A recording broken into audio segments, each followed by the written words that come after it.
Bonjour à toutes et à tous et bienvenue dans l'univers de la gestion avec INSECO. Bienvenue à ce webinaire consacré à la dématérialisation, toujours notre approfondissement du sujet avec cette intervention aujourd'hui consacrée aux usages bureautiques et plus précisément au DocuWare. Nous allons passer 20 minutes ensemble, c'est la promesse que nous faisons à chaque fois à l'occasion de nos webinaires. 11h30, 11h50, je suis Nicolas Gorski à la direction commerciale d'INSECO et je suis ravi de vous accueillir. Et ce matin, j'aurai mon fidèle acolyte Jean-Philippe Omer. Bonjour Nicolas, bonjour à toutes et tous.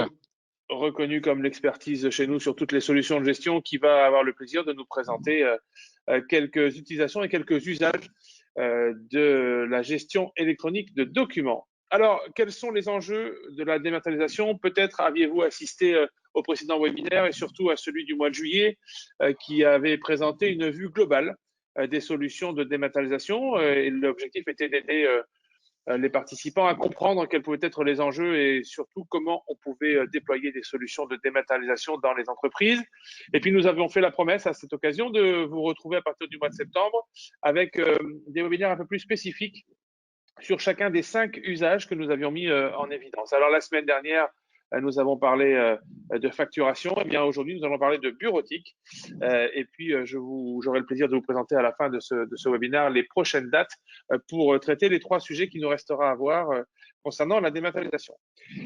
Vous en avez peut-être l'habitude, mais dans ces webinaires Comprendre et Agir, nous avons fait le choix de couper vos micros pour le confort de tous, mais vous avez une petite boîte de dialogue avec cette petite flèche orange qui vous permet de la déployer, le panneau. Et dans ce panneau, vous aurez l'opportunité de poser des questions au fur et à mesure des interventions et de la présentation. N'hésitez pas à poser vos questions. Nous avons prévu un temps, évidemment, à la fin de cette présentation pour répondre aux questions qui pourraient avoir été posées tout au long donc de cette présentation. Les bénéfices de la GED, de la gestion électronique de documents, eh bien, tout d'abord, il faut préciser que l'objectif premier est d'éviter les doublons ou les triplons, c'est sûr. En utilisant une solution de gestion électronique de documents, eh bien, vous allez avoir un seul et unique document qui sera protégé, accessible 24 heures sur 24 et que vous pourrez retrouver grâce à des outils de moteur de recherche, notamment, qui vous permettront de les retrouver. Donc, vraiment, c'est éviter la multiplication des documents, avoir un accès protégé, on le voit, et pouvoir surtout accéder à tous les documents à tout moment et de partout, à partir du moment où vous aurez un navigateur web ou même un smartphone qui le permettra. Conséquence autre de la GED et de la gestion électronique de documents, eh bien, c'est la conformité légale. Votre entreprise gère la durée de conservation par type de document. Vous êtes donc en conformité par rapport au règlement RGPD. Et ça aussi, c'est un point qui n'est pas négligeable. Nous allons parler évidemment ce matin aussi de procédures dans l'entreprise parce que les documents que vous allez gérer électroniquement vont s'intégrer dans le processus de traitement que vous aurez mis en place au sein de votre entreprise. Alors, ces documents centralisés, évidemment, qui vont présenter une certaine fiabilité, peuvent arriver de plusieurs endroits. N'est-ce pas, Jean-Philippe? Oui, effectivement, Nicolas, on va voir plusieurs exemples ce matin d'intégration à partir de votre écran d'ordinateur, de votre smartphone, de vos mails, de vos logiciels ERP. Donc, encore plusieurs façons d'amener les documents dans la GED. Ce qu'on va aussi vous proposer ce matin, c'est de mettre en évidence, évidemment, le lien qu'il peut y avoir entre les solutions que vous avez déjà installées et intégrées chez vous et DocuWare. Par exemple, si vous êtes utilisateur Sage en gestion commerciale ou bien en comptabilité, eh bien, la passerelle va se faire naturellement entre DocuWare et Sage, ce qui vous permettra, depuis votre gestion électronique de documents, d'accéder aux informations contenues dans votre gestion commerciale ou dans votre comptabilité. Je pense par exemple aux fichiers clients ou aux fichiers fournisseurs. Mais c'est aussi l'inverse sera aussi possible. Depuis votre comptabilité ou votre gestion commerciale, eh bien, vous pourrez aller directement chercher ou en tout cas classer les documents dans la solution DocuWare.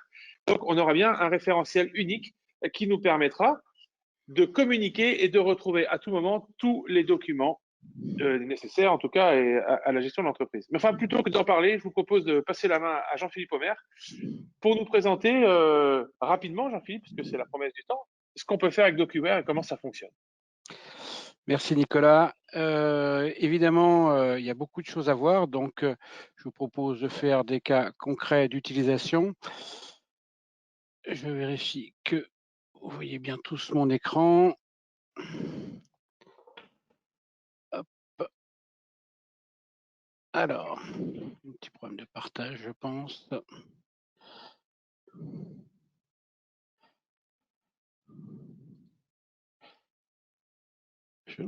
OK. Donc, je suis dans l'écran de Maged. Quand j'arrive dans l'écran de Maged, j'ai deux parties. Une partie à gauche avec des bacs. On appelle ça des bannettes souvent dans l'entreprise. On a souvent une bannette par service, par personne, peu importe. Donc là, on va pouvoir reproduire ou adapter le principe de réception de documents. Donc là, dans l'exemple ce matin, j'ai fait deux bannettes. Une bannette sur les documents pour les clients et une bannette liée pour les achats.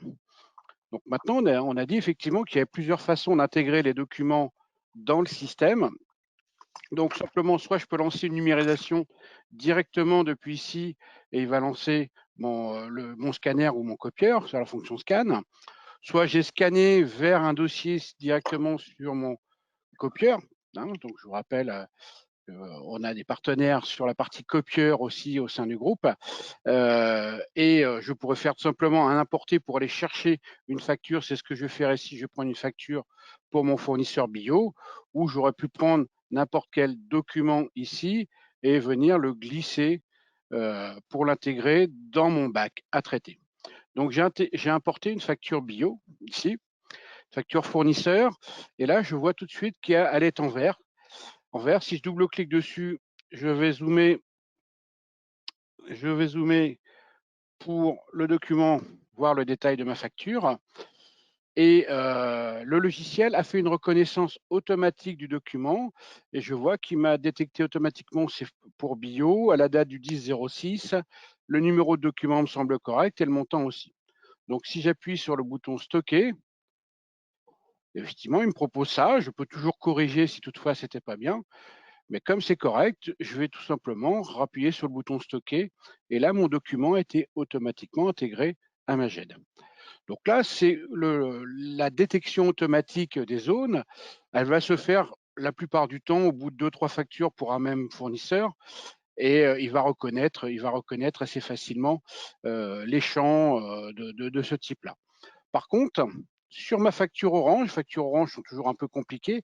Elles sont parfois assez longues, beaucoup de texte. Je m'aperçois que si je clique sur stocker, il m'a trouvé que c'est une facture entrante OK. Par contre, le fournisseur, il ne l'a pas trouvé. Si je tape le début de Orange, il me propose Orange qui provient directement de ma liste des fournisseurs que j'ai dans mon ERP Sage ou Divalto, par exemple. Donc là, j'ai un seul référentiel. Dès lors qu'il est créé dans mon ERP, il sera le même dans ma jet de QR. La date, il l'a détecté correctement. Le numéro de document, par contre, il ne l'a pas trouvé. Donc, c'est moi qui vais ici sélectionner.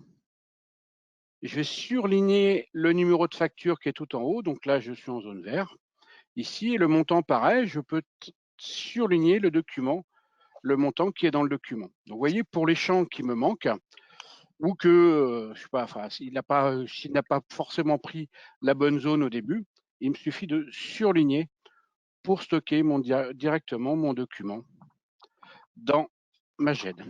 Donc là, c'est le premier point d'entrée. J'ai un document, que ce soit une facture, n'importe quel type de document. Mais pour des documents de type facture, on a intérêt à faire de la reconnaissance automatique pour qu'il me détecte les zones. Autre point d'entrée, souvent on va travailler sur des mails. Donc là, je vais revenir.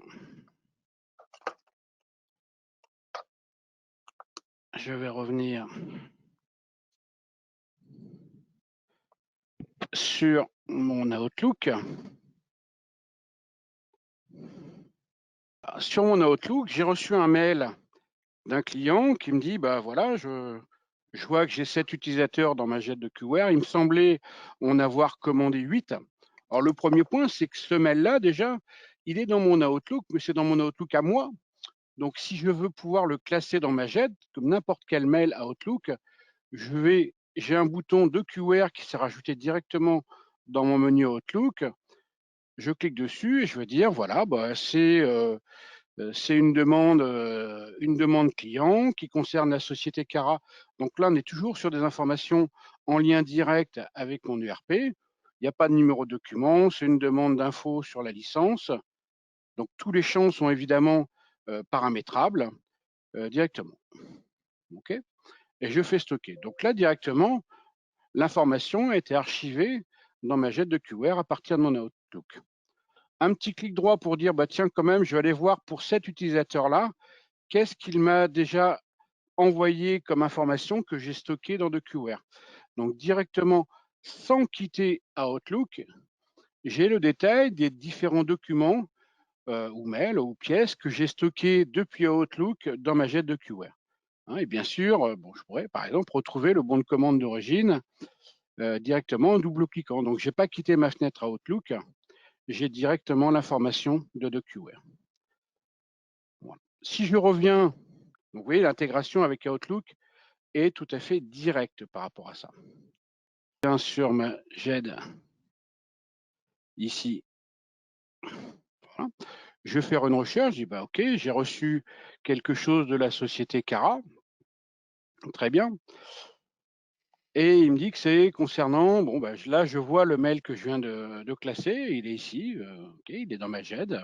Si j'avais des pièces jointes, je les retrouverais automatiquement. Je vois, tiens, que j'ai une facture qui concerne ma GED. Tiens, donc déjà, je vois que j'ai 7 utilisateurs ici. Hein, je peux zoomer, etc. Et bah, tous mes documents, moi, ou la plupart, je les lis par rapport au numéro d'affaires, au numéro de commande. Donc, je vais ici aller chercher tout ce qui est en lien avec le numéro de commande sur cette facture-là. Et là, je vais retrouver d'un seul clic ma facture, je suis dessus, le bon de commande du client, éventuellement le bon d'intervention. Et là, je vois le bon d'intervention que ma collègue Juliette a fait, qu'elle a fait signer au client, dans lequel on spécifie bien les 7 licences. Donc, tout est conforme entre le devis, la commande, l'intervention et la facturation. Je suis rassuré par rapport à ça et je peux revenir donner toutes les informations et les éléments documentaires à mon client. Donc là, on est sur un deuxième axe, vous voyez, par rapport à Outlook. On a beaucoup d'informations qui partent ou qui arrivent dans Outlook. Et tout simplement, à partir de mon Outlook, je vais classer directement dans ma GED. Un autre point pour accéder aux informations, c'est à partir d'une application tierce, hein, que ce soit évidemment préférence pour Sage ou Divalto. Mais je vais prendre un exemple autre d'un utilisateur qui fait du SAV et qui reçoit un SAV d'un client. Donc là, c'est Stanislas qui prend en charge un tourne-disque voilà, qui est resté bloqué sur le 78 tours. Je vais faire un best-of Juliette Gréco peut-être, et le tourne-disque est resté bloqué. Donc là, je suis dans Word, je saisis les éléments directement dans mon application, quelle qu'elle soit, et je vais faire une impression. Alors, je pourrais faire un enregistré sous et la mettre dans un dossier particulier, ça reviendra au même, mais je vais imprimer vers une imprimante de QR. OK? Donc là,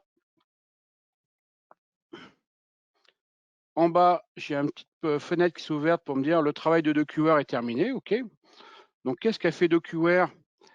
Eh bien, DocuWare, dans mon process, je dis OK, moi, quand j'ai un nouveau SAV qui arrive, eh ben, ça passe par une personne qui va accepter, refuser, qui va compléter un petit peu la demande du SAV. Donc ici, j'ai une tâche qui m'a été affectée à moi et qui me demande de valider. Alors, je double-clique et je vois le bon du SAV qu'a rempli mon collègue Stanislas, et sur lequel je peux faire un refus, je peux le transférer à quelqu'un d'autre, je peux le valider. Je vois bien que j'ai des informations qui peuvent être tout à fait différentes d'une décision à une autre. Donc là, je dis OK, je me pose des questions par rapport à ça. Est-ce que je transfère? Est-ce que je valide? Est-ce que j'accepte? Mais je me dis OK, je vais valider, mais il me semblerait aussi intéressant de compléter des choses. Le client, il m'a amené son tourne-disque, mais le tourne-disque, il est dans la voiture, il est sur un endroit qui n'est pas forcément sur mon bureau. Je vais prendre mon application, mon smartphone. Voilà, donc là, vous voyez mon téléphone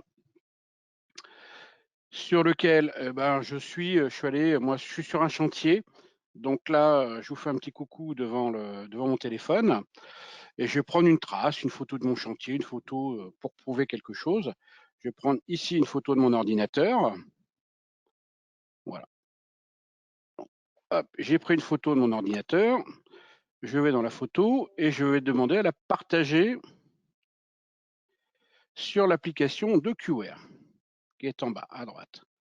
Sur l'application DocuWare, j'ai une bannette client, je la mets dans la bannette client. Donc, vous voyez que d'un point de vue utilisateur, c'est quelque chose qu'on peut être amené à faire très régulièrement. Beaucoup de clients au niveau de la logistique, au niveau du chantier, au niveau du bâtiment, au niveau du SAV, beaucoup de clients comme ça vont prendre des photos ou des preuves ou vont tout simplement recevoir un document, une facture, et au lieu de l'envoyer par mail, vont la prendre en photo et la mettre sur le DocuWare comme ça. Bon, maintenant, moi, je suis effectivement, je suis sur mon réception de SAV. Et là, je retourne évidemment ici, j'y tiens sur le document qui est ici, ma fiche de SAV, ben, je voudrais joindre, donc je vais attacher par trombone. Je vais attacher par trombone la photo que j'ai reçue. Et la photo que j'ai reçue, elle est ici. Elle a été réceptionnée dans le bac. Donc si je double-clique dessus, je vais la voir ici en gros. Après, bien sûr, je vais réduire un petit peu l'affichage. Donc là, vous voyez bien l'écran que je viens de prendre en photo. Et celle-ci, je vais la déplacer et je vais l'attacher en trombone. Donc, je pourrais attacher beaucoup de documents comme ça au niveau du SAV. Donc là, OK, j'ai rattaché la photo à mon document d'origine. Maintenant, il me reste toujours à prendre ma décision. Est-ce que je refuse, je transfère? Et puis, je dis maintenant, je vais demander à Florian de traiter ce SAV. C'est un problème, voilà, certainement d'emballage à refaire. Et je vais classer ça une catégorie, voilà, défaut d'emballage. En faisant confirmer, le document, il était déjà présent dans ma GED, je lui ai rajouté un document supplémentaire. Maintenant, Florian va certainement recevoir un petit mail, ce que j'avais fait aussi, j'avais reçu un document. Il va recevoir un mail si j'ai décidé et il va rentrer dans un workflow, dans un processus de traitement de documents. Donc ça, c'était une autre méthode pour intégrer un document. Et Nicolas, il me reste la dernière étape que certains d'entre vous connaissent bien. Voilà. Quand vous demandez à faire une formation, on vous demande de renseigner ce formulaire-là. Ce formulaire est complètement personnalisable. C'est un document, un formulaire web qui est créé par l'intermédiaire de DocuWare et les informations que vous renseignez sont intégrées automatiquement dans notre GED et nous, on est alertés par un process de workflow après de différents interlocuteurs qui prennent en compte votre demande et chacun son niveau dit j'ai fait ci, j'ai fait ça, je transmets, j'ai validé et on avance après dans un process de traitement du document. Donc là, c'est une autre méthode. Alors j'ai essayé de faire très vite, Nicolas. J'ai 2-3 minutes de retard, je m'en excuse. On a vu 4 façons différentes d'intégrer les documents dans la GED. Voilà, Nicolas, je te rends la main.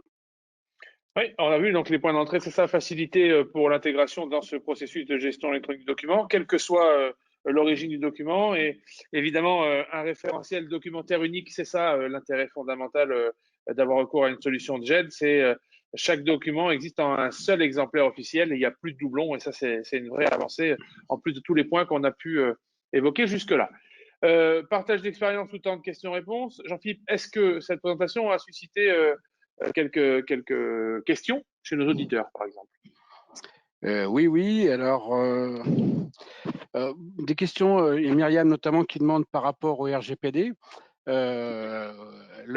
Oui, les documents, on va pouvoir stocker tout type de documents. Donc, un certain nombre d'entre vous vont gérer tout ce qui est lié aux salariés, par exemple, ou à une CVTech. Donc, vous demandez des informations à des salariés, à des personnes qui postulent chez vous, sur des informations que vous n'êtes pas censé conserver ad vitam. Et donc là, vous avez une date de classement. Et après, c'est très facile de dire, je vais prendre tous les documents qui sont à telle date, et soit je les anonymise, soit je les supprime. Donc là, on va complètement répondre au RGPD. J'en profite de la question de Myriam sur le RGPD, effectivement, et de dire sur une CVTech, on va pouvoir faire des recherches qu'on appelle en full text. Donc, dès qu'on met un document, il fait une reconnaissance de caractère sur l'ensemble du document et on va pouvoir chercher sur un mot-clé à l'intérieur de n'importe quel document. Donc, j'ai scanné une facture d'achat et je vais aller rechercher un mot qui est à l'intérieur de la facture n'importe où. Donc, je vais pouvoir comme ça très facilement. Donc, sur une CVTech, on imagine ça peut être une compétence. Je cherche quelqu'un qui parle chinois, ben, je vais taper chinois et ça va me ressortir tous les gens qui parlent chinois et qui m'ont envoyé un CV. Ou les gens qui ont un permis B, C, D, E, F, je ne sais pas ce qu'il y a comme permis. Voilà. Donc ça, D'accord. d'un point de vue RGPD, c'est très simple. C'est compréhensible. Autre chose? Jean-Paul qui demande effectivement en termes d'installation, la plupart, on peut l'installer soit sur les serveurs des clients, mais 95% de nos clients prennent l'offre de QR Cloud qui est complètement en ligne sur DocuWare et qui est complètement, même si c'est en ligne sur DocuWare, vous pouvez tout à fait faire votre relation avec votre base Sedge, par exemple, qui est sur votre serveur à vous. Il y a de quoi faire l'interface entre les deux. Hein. Donc le cloud permet d'avoir l'ultra mobilité et de disposer de toute la puissance des serveurs de DocuWare, mais ça ne vous empêche pas d'avoir une relation directe sur votre Outlook, votre base Sedge ou Divalto directement. Ok, très bien. Merci Jean-Philippe. Merci beaucoup. L'idée principale de ce webinaire, évidemment, c'est de présenter assez rapidement et succinctement des solutions qui pourraient justifier des démonstrations ou des explications beaucoup plus approfondies. Donc, évidemment, on ne pourra pas répondre à toutes les questions ou aux demandes spécifiques, mais avant de vous inviter à prendre contact éventuellement avec votre interlocuteur favori, je me permets de vous rappeler ici nos prochains rendez-vous. Et notre prochain rendez-vous, il est cette semaine, c'est le 1er octobre, où nous aurons un webinaire sur les nouveautés de la version 7 de Sedge censée, mais plutôt gestion commerciale. Donc, on n'est pas tout à fait dans la démat, mais en tout cas sur une vraie avancée et comment exploiter au mieux toutes ces nouveautés de cette nouvelle version. Et puis, nous nous retrouverons la semaine prochaine, le 8 octobre, avec un webinaire Jean-Philippe, la batterie, ouais. Jean-Philippe. Dématérialisation, encore une fois, mais là, on parlera de signature électronique, enjeu important pour beaucoup d'entreprises. Donc, 8 octobre. Le 13 octobre, dématérialisation toujours, mais là, on regardera les usages paye et ressources humaines avec une solution qui s'appelle Lucas. Et enfin, nous clôturerons cette série de webinaires consacrés à la dématérialisation le 22 octobre avec les usages comptables et surtout et notamment le Sedge automatisation comptable. Voilà ce que nous souhaitions vous dire ce matin. Vous rappelez que Inseco fait partie du groupe Altior, au même titre que les marques Essentia, TDI Service et Timway, et que notre implantation régionale nous permet d'être au plus près de nos clients pour les accompagner au quotidien avec les solutions de gestion que nous avons toujours un plaisir à déployer dans vos entreprises. Merci à toutes et à tous pour votre attention. Toute notre équipe reste évidemment à votre disposition. N'hésitez pas à revenir vers nous. Ce webinaire sera disponible dans quelques instants en replay si vous avez envie de revoir quelque chose. Et nous nous ferons un plaisir de répondre à toutes vos questions. Merci. Excellente fin de journée. Merci Jean-Philippe. Merci Nicolas. Bonne journée à toutes et tous. Au revoir. Bonne journée.